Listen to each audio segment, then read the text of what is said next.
I'm going to be doing chapter 15, problem 1. So a ball dropped from a height of 4 meters makes an elastic collision with the ground.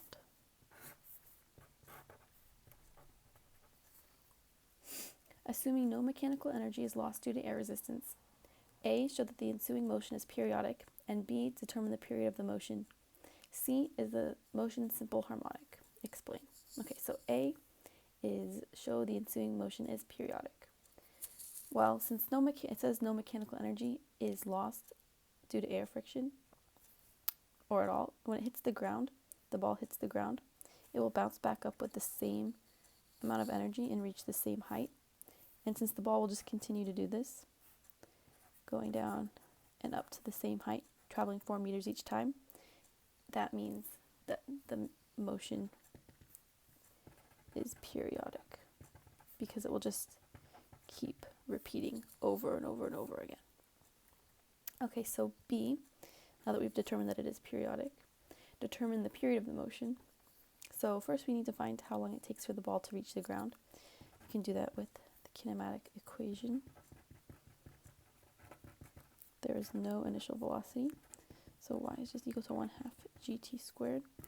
Time is equal to square root of 2y over g. Plug in numbers 4 meters over 9.8 meters per second squared, and you'll get the time is equal to 0.904 seconds for the ball to fall from here to reach the ground. So 1 full period is the ball falling down to the ground and then bouncing back up and reaching the same height. And it will be 0.904 seconds both ways.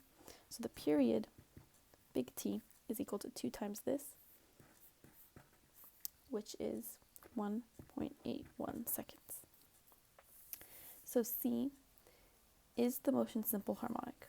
So the definition of simple harmonic motion is that the restoring force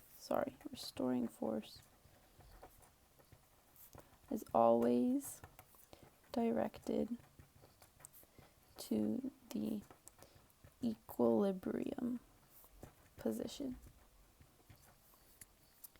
However, in our example, the ball, if we draw a free body diagram for the ball, there's always the force of gravity acting downwards, and it doesn't matter where the ball is on its path, whether it's at the ground, at the top, somewhere in the middle, the force of gravity will always be going downwards, and so that means that there's no force directed to the equilibrium position. So therefore, this is not simple harmonic motion.